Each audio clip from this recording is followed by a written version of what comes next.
안녕하세요. 앵코와 솔루션 그룹의 김성수 매니저입니다. 지난 영상에서는 데이터 사이의 참조 관계를 파악하는 관계 규칙과 컬럼의 형식과 범위를 진단하는 도메인 규칙에 대해서 알아보았습니다. 이번 영상에서는 진단 규칙의 마지막 종류인 업무 규칙에 대해서 알아보도록 하겠습니다. 업무 규칙은 단순히 값의 형식이나 관계를 보는 것이 아니라 업무적인 관점에서 반드시 지켜져야 되는 조건들을 진단하는 규칙입니다. 예를 들어서 계약 종료일은 계약 체결일보다 빠르면 안 되겠죠. 할인가는 정가보다 크면 안 될 거고요. 주문 상태가 완료라면 완료일자라는 값이 존재해야 할 겁니다. 이렇게 실제 업무 논리나 여러 컬럼의 값이 얽혀있는 조건, 즉 비즈니스 룰을 검증하는 것이 바로 업무 규칙입니다. 업무 규칙은 형식적으로는 문제가 없어 보이는 데이터에서도 실제 업무 논리에서는 문제가 있는 데이터들, 그런 것들을 찾을 수 있기 때문에 데이터의 정확성을 높이는 데에 굉장히 큰 역할을 하게 됩니다. 다만 관계규칙이나 도메인 규칙은 품질 지표, 즉 DQI와 직접적으로 연관이 되어 있는 반면 업무규칙은 비즈니스 룰의 종류에 따라서 서로 다른 DQI를 적용해야 하기 때문에 이번 영상에서는 업무규칙을 설정하면서 DQI를 어떻게 설정하는지도 함께 설명드리도록 하겠습니다. 상단바에서 데이터 품질 탭의 업무규칙 기능으로 이동하겠습니다. 업무 영역은 DQ 테스트 아래에 로컬 DW를 선택하고 조회를 클릭합니다.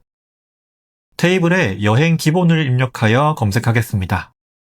그러면 여행 기본 테이블에 컬럼들이 표시되는데 이번에 업무 규칙을 적용할 컬럼은 여행 시작 일자입니다. 대상 컬럼을 선택하고 설정을 클릭하면 널 검증, 공백 검증, 중복각 검증 등 3가지 기본 형식과 직접 입력이 표시됩니다. 널 검증, 공백 검증, 중복각 검증 등은 각 값을 허용할지에 대한 검증입니다. 즉, 널 검증을 수행한다는 것은 해당 컬럼에서 널 값을 오류로 보겠다라는 의미이므로 널 값을 허용하지 않는 필수 값에 대한 검증이라고 보면 되겠습니다. 공백 검증이나 중복각 검증 역시 해당 값을 오류로 보겠다라는 의미이므로 마찬가지로 사용하시면 되겠습니다. 주의 깊게 보셔야 하는 것은 4번째 줄에 있는 직접 입력입니다. 이전 영상에서 다루었던 관계 규칙과 도메인 규칙으로 커버할 수 없는 진단 규칙들, 패턴화할 수 없는 진단 규칙들을 이곳에서 직접 작성합니다. 예를 들어서 날짜와 수량 같은 것들은 패턴화가 가능하니까 도메인 규칙으로 만들어서 반복적으로 사용할 수 있지만 영업이익은 매출액에서 원가와 판관비를 뺀 값과 같아야 한다 같은 규칙들은 패턴화를 하기가 어렵습니다. 이런 경우에 검증 SQL을 직접 작성할 수 있는 업무규칙 직접 입력 기능을 사용하면 됩니다. 직접 입력 기능을 클릭하면 업무규칙 등록 화면이 표시됩니다. 품질 지표 항목을 클릭하면 현재 등록된 DQI 중에서 업무규칙용으로 할당된 지표들이 표시되는데 현재 입력하는 업무규칙에 맞는 지표를 선택해주면 되겠습니다. 필요에 따라서 업무규칙명, 오너십을 가질 담당자, 오류 데이터 제한 건수도 입력할 수 있는데 이번 시연에서는 생략하겠습니다. 아래에는 탭별로 오류 데이터 SQL, 오류 데이터 건수 집계 SQL, 전체 건수 집계 SQL을 작성하는 공간이 있습니다.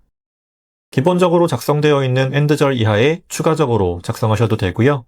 따로 작성한 SQL이 있다면 통째로 붙여넣어도 됩니다. 저는 시연을 위한 SQL을 따로 만들어 놓았기 때문에 그걸 그대로 붙여넣도록 하겠습니다. SQL을 모두 입력한 다음에 확인을 클릭해서 업무규칙 생성을 마무리합니다. 업무적인 관점에서 지켜져야 하는 조건을 진단하는 업무규칙을 설정하고 이를 DQI와 연결하는 방법까지 살펴보았습니다. 이로써 관계규칙, 도메인규칙, 업무규칙까지 DQ샵에서 제공하는 3가지 진단규칙을 모두 다루어 보았고요. 품질 진단을 수행하기 위한 규칙 설정이 모두 마무리가 되었습니다. 그러면 다음 영상에서는 지금까지 만들어 온 진단 규칙을 활용해서 진단 작업을 설정하고 그것을 실행하는 방법을 설명해 드리도록 하겠습니다.